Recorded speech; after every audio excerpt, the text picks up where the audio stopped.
if you don't mind, sir. The American movie star Leonardo DiCaprio has more than 61 million followers on Instagram.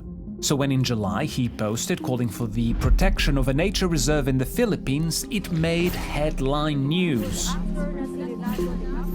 It wasn't just that Leo was mentioning the Philippines on his socials, it was also the fact he was accusing the government's Environment Department of putting this nature reserve at risk, which they denied, thanking him for his concern. Meanwhile, on Facebook, news outlets posted about the story too, and readers made their feelings known on the comments. Some of them didn't seem completely happy with the actor's intervention. But there was something unusual about these comments. They were posted by accounts with very few friends, very few interests beyond the Environment Department, which made me wonder, could there be more to them than met the eye?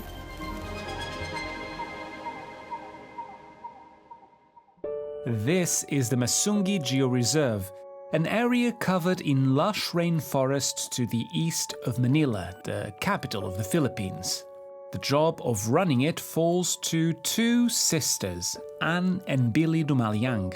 The project actually started more than 25 years back. Billy and I are coming and building on the work that our dad started when he had this area as a development project of his. We grew up going there on the weekends to look at the place, to enjoy the area. That's why we always say it almost feels like a little brother who we grew up with. But the Masungi from Anne's childhood looked very different. It was barren, and all that I could play with were goats because that was all the biodiversity that was there. But after 2 decades of reforestation work, much has changed. As time went on, it was nice because then you'd notice that there's a new kind of tree that's popping out, a new kind of animals that's gone back and has seen the place now as a sanctuary and a refuge.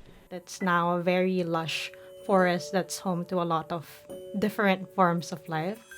But over the years, Masungi has had to contend with various threats: illegal loggers, land grabbers, quarrying companies. They all try to exploit this land for their own gain. But the sisters say they're also facing challenges online. They claim a smear campaign targeting Masungi has been unfolding on social media. We have always battled disinformation every time we campaign about destructive interests like quarrying, but this time it's also coming from official channels. So we have not seen this level and spread and reach of disinformation before. The sisters say it all started after this. Philippine Environment Department wants to do away with the services of a foundation that has a contract to preserve the Masungi Georeserve in Rizal Province. In 2017, the Department of Environment and Natural Resources signed a contract with the Masungi Georeserve Foundation. This contract tasked the foundation with reforesting 2,700 hectares of land. Now, the current government of the Philippines wants to scrap that contract because it hands Masungi all this land for an unlimited amount of time, which they argue goes against the Constitution. The whole thing is still being discussed in Congress, but the news was dramatic enough to prompt several celebrities into action. I stand with Masungi Georeserve. Unite to save Masungi. The sisters claim that it was following this public outburst of support that the online attacks began. But was that really the case? In search of answers, I looked through dozens of Facebook posts, and on some of them, especially on posts published by news outlets like this one, by the Philippine Star newspaper, I noticed a pattern. A group of Facebook accounts appeared to be jumping from one post to the next. Wherever they went, they left comments that either praised the Environment Department or instead cast aspersions on the Masungi Georeserve. At a glance, you might say there's nothing about these comments that breaks Facebook's rules, except that there were similarities between them. From the structure of their sentences or the subject matter down to the choice of words, not to mention the accounts posting them. It didn't look like they belonged to real people. For a start, their profile pictures were random, stock images, cat pictures, that sort of thing. Several of these accounts were also created within hours of each other, and some of them only posted and shared content about the Environment Department.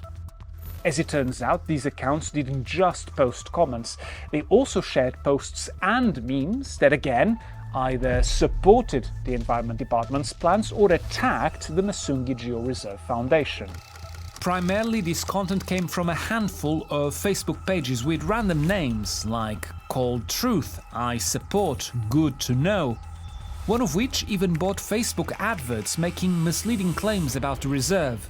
Those ads were later shared across dozens of Facebook groups by this army of fake accounts.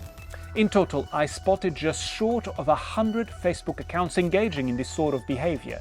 After I told Meta, Facebook's parent company, about what I found, they removed most of these accounts and pages for engaging in deceptive, spammy activity. That included amplifying content using fake accounts to make it appear more popular than it was, which again breaks Facebook's rules. If these accounts acted like a small army of puppets all moving in tandem, then who was their puppeteer? Who was pulling the strings from the shadows? Remember those anti-Masungi Facebook ads I mentioned before? Well, Meta keeps an archive of all ads shown on the platform, and by looking there, I found the name of the person who bought them, Ben Pablo. On social media, he describes himself as a public relations consultant who specializes in reputation management. I tried to email him, to call him, without luck. He didn't respond to any of my questions, but after I contacted him, every Facebook page I asked him about was deleted.